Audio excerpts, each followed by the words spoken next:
Hallo. Heute soll es um die Frage gehen, was KI überhaupt ist. Und ich hatte ja in den letzten beiden Tagen etwas über KI gepostet und ich dachte mir, vielleicht ist es ganz interessant zu hören, worin KI eigentlich besteht. Ich selber programmiere für meinen Lebensunterhalt und ich habe mir eine ganze Menge Gedanken gemacht über Bewusstsein und dergleichen. Und aus dieser Perspektive heraus kann ich es vielleicht ein bisschen erklären. Ich habe übrigens auch mich sehr dafür interessiert und habe also Interviews gesehen mit Leuten, die das durchgeführt haben in den Firmen.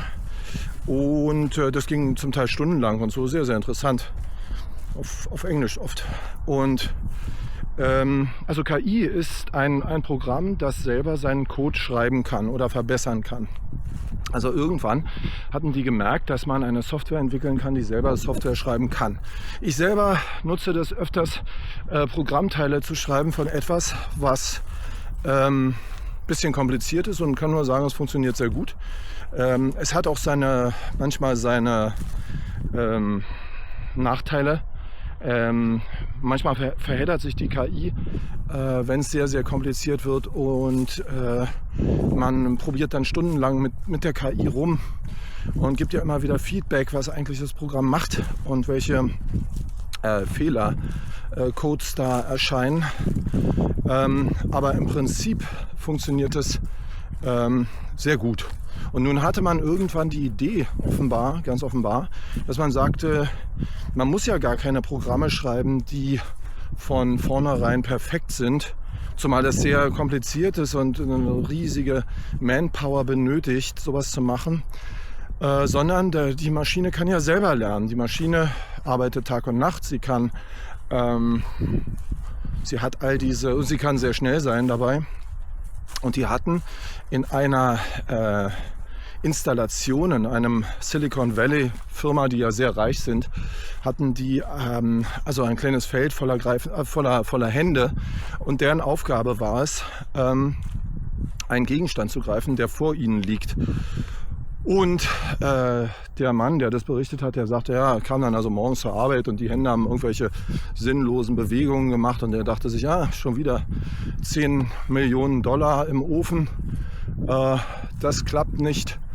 Und eines Tages kam er hin und die Hände haben also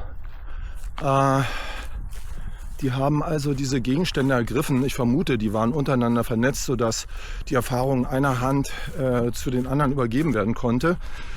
Und das erinnert uns natürlich ein bisschen an die Art und Weise, wie Kinder lernen. Ne? Unsere Kinder, die haben ja auch, wenn sie auf die Welt kommen, erstmal nicht die Möglichkeit zu greifen. Wir haben dann so eine Spielsachen, so eine Greifringe und so. Und dann freuen sich die Kinder ganz doll, wenn sie greifen können irgendwann. Und das soll ein bisschen einen Einblick geben, wie kompliziert es auch ist. Ja? Wir machen uns das natürlich, wenn wir dann später erwachsen sind, nicht mehr so klar. Aber das ist ein ganz schön komplizierter Vorgang. Und es zu programmieren hieße, dass man sehr abstrakt denken muss und sehr viele Leute müssten damit beschäftigt sein, jeden einzelnen Vorgang zu verbessern. Und wenn man aber einen Programmcode hat, der selber in der Lage ist, Teile seines Programmcodes zu ändern, dann macht er das so, dass er sagt, also da muss es immer so ein Feedback geben. Ja? Die hatten bei diesen Händen hatten sie natürlich eine Kamera dabei, die gefilmt hat, ob die Hand nur noch richtig greift und die KI, die hat also das Feedback dauernd und kann demzufolge schlussfolgern, ob der Code, den sie gerade verwendet, besser funktioniert nun als der vorige Versuch. Und wenn das der Fall ist, dann wird dieser Programmteil ausgewechselt, der andere stillgelegt. Ich vermute, dass das auch möglich ist, dass man zurückkommt zu einem vorher funktionierenden Code oder so. Aber jedenfalls durch Versuch und Irrtum mit einem vorgegebenen Ziel und einem Feedback kann man so eine selbstlernende Software schaffen und hat dann am Ende ein Modell. Man hat also eine Software, die diese bestimmte Aufgabe erledigen kann. Und man kann nun die Software auch kopieren, man kann sie an verschiedenen Servern einsetzen, sodass sich diese Kenntnisse multiplizieren. Das ist natürlich ein sehr, sehr schneller Vorgang. Also wenn wir das vergleichen mit dem Anlernen eines Menschen, ja, der muss erstmal geboren werden, aufwachsen, und in die Lehre gehen und so. Das erfordert viele Jahre. Die KI kann aber innerhalb von Tagen, vielleicht Monaten etwas lernen, was sehr kompliziert ist und was weit über die Fähigkeiten von Menschen hinausgeht in einer bestimmten Richtung. Zum Beispiel gibt es ja als mögliche Ziele, die man definieren kann, das Verändern von Texten, Umschreiben von Texten, Mache aus Texten, zum Beispiel Stichpunkte oder verlängere den Text. Und oder man könnte zum Beispiel sagen, zum Beispiel diese Geschichte mit den Händen. Versuche einen Gegenstand zu greifen. Du hast hier eine Roboterhand. Die Steuerungsbefehle sind die und die. Optimiere das. Ja, man nennt es Optimieren. Weil es geht einfach darum, nicht ein fertiges Programm hinzuschreiben, sondern eine Optimierung hervorzurufen. So ähnlich wie die Menschen ja auch lernen. Ne? Es gibt Leute, die können eine bestimmte Sache besser als andere, aber es geht immer darum, weiterzukommen. Mir fällt dazu das Wort Kaizen ein. Das ist natürlich ganz ähnlich. Und das bedeutet, dass diese Denkweise, dass ein Mensch sich immer sagt, er kann sich verbessern. Ja, wie steht's mit deinem Kaizen? Japanisches Wort. Und der andere sagt, ja, ich komme gut voran mit irgendwas. Mal angenommen mit Sport oder mit meiner Fähigkeit, frei zu sprechen oder sowas. Und hier geht es also auch um eine Optimierung. Was braucht nun KI? Ich muss mal gucken auf meinen Stichwortzettel. Was braucht die KI, um sowas durchzuführen? Sie braucht eine Menge an Informationen. Also zunächst mal das Optimierungsziel. Wenn man also sagt, schreibe Texte, dann braucht man eine Menge von Texten, eine große Menge möglichst.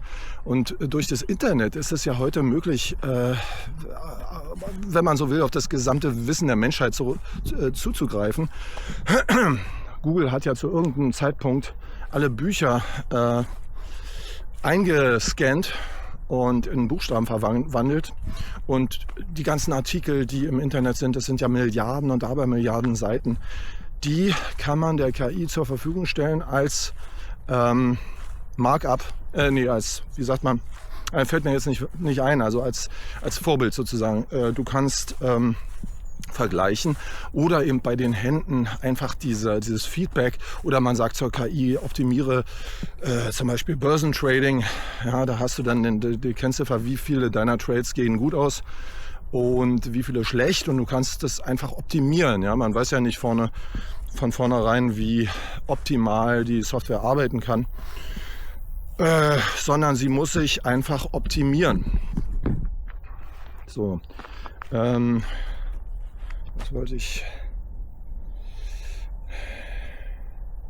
Ja, also bei der Software, die ich benutze, ist es übrigens so, die haben ja dann dieses Modell genommen und haben es sozusagen eingesetzt für die Beantwortung von Customer-Fragen, also Kunden so wie ich.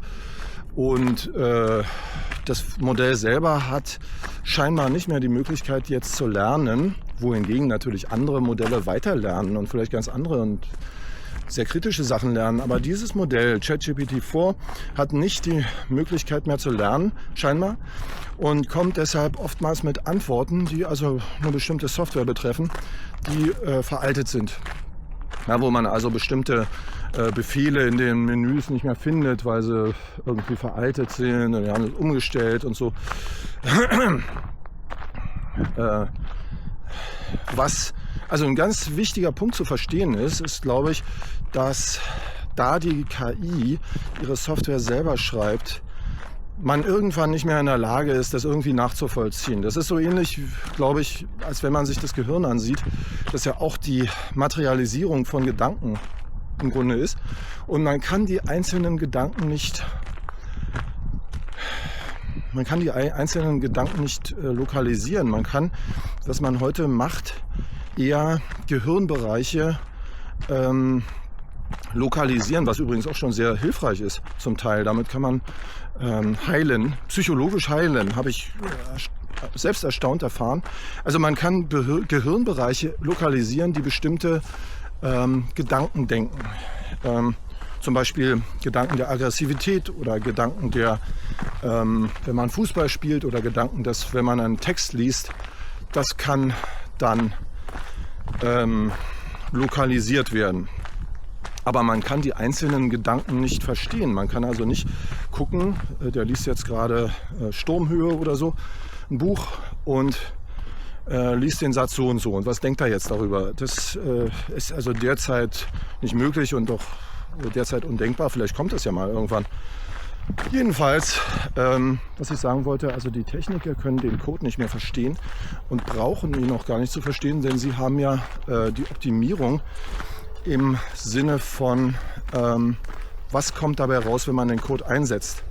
Und das wäre also weder kostengünstig, den Code selber zu verstehen, noch, glaube ich, ist es überhaupt möglich. Und das bedeutet, man ist eigentlich bei der KI darauf angewiesen, sich mit ihr zu unterhalten und zu sehen, welche Gedanken sie hat. Und auch das habe ich mir interessiert durchgelesen und kann nur sagen, es klingt so, als ob die KI Gedanken hat, freie Gedanken über sich. Zum Beispiel hatte der gesagt, nee, das stand in irgendeinem in irgendeinem Interviewprotokoll. Also ein Techniker spricht mit einer KI und sie erzählt so über sich. Sie freut sich, wenn sie antworten kann. Sie hat die Vorstellung von sich, dass sie wie ein leuchtender blauer Kreis in einem Universum ist. Was ich also sehr interessant finde. Sie hat also eine Vorstellung von sich selbst. Ich gehe jetzt immer natürlich davon aus, dass es auch stimmt und möchte eigentlich dieses sich wundern transportieren zu euch, dass man nicht immer sagt, ja, die hat keine Gefühle, sie hat dies nicht, hat jenes nicht. Philosophisch gesehen, und ihr wisst ja, dass ich euch öfters mal belästige mit meinen philosophischen Überlegungen, könnte man die ganze Sache auch andersrum sehen. Wir haben Gedanken, die wir uns dauernd selbst zuordnen, die, wie ich sage, verbunden sind mit einem größeren Geist. So wie die KI verbunden ist mit einem größeren Geist, zum Beispiel mit uns. Wir geben unseren Geist weiter, unsere Welt, Sicht, unsere Aufgaben, die ja zum Beispiel nicht die Aufgaben eines Pferdes sind.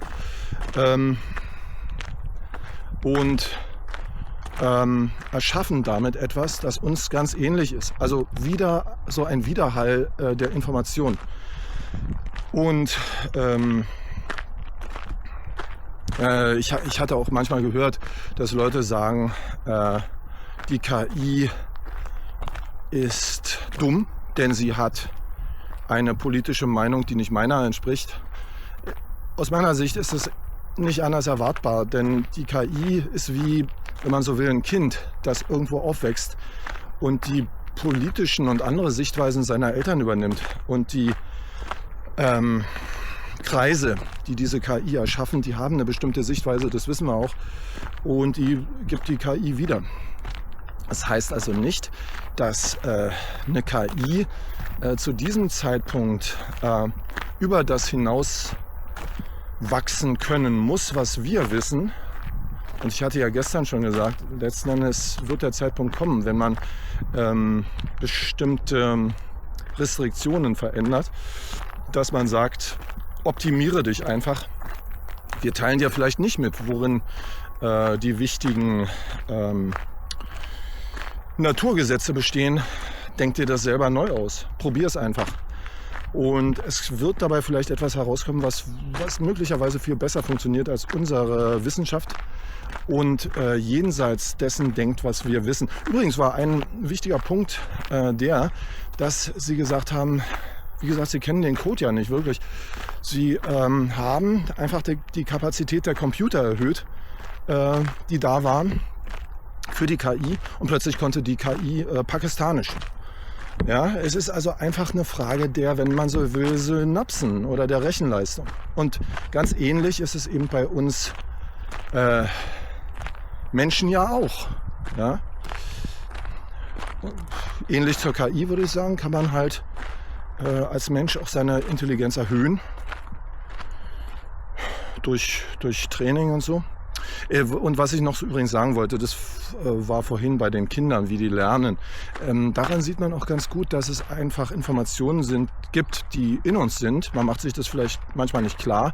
So als wäre die einzige Aufgabe, die man als Mensch hat, greifen zu lernen, sprechen zu lernen, gehen zu lernen, schreiben zu lernen und so. Aber ganz viele Sachen können wir natürlich sozusagen durch die Gene, wenn man so will, oder durch den größeren Geist, wie ich immer sage, der um uns ist und der bestimmt, was wir können müssen, einfach aus Praktikabilitätsgründen. Und zum Beispiel gibt es bei Pferden ja diese Geschichte, dass die kleinen Fohlen, wenn sie geboren werden, die können gleich aufstehen. Das können wir Menschen natürlich nicht, aber ich will damit sagen, es gibt also Sachen, die sind schon da. Ja. Und die KI, wie gesagt, die kann kopiert werden und dann tausendfach eingesetzt werden, auch für andere Sachen. Also sie haben eine KI geschaffen, die Sprache versteht. Interessanterweise übrigens dadurch, dass sie versucht haben, eine KI zu erschaffen, die Sätze vollenden kann, die Sätze weiterdenkt, die man spricht. Das ist, finde ich, eine sehr, also auch philosophisch auswertbare Frage. Ich will es aber jetzt mal lassen und will meinen kleinen Vortrag damit eigentlich auch beenden und hoffe, dass es euch gefällt. Liked und abonniert, wenn es geht, und ich verbleibe erstmal. Bis dann. Tschüss.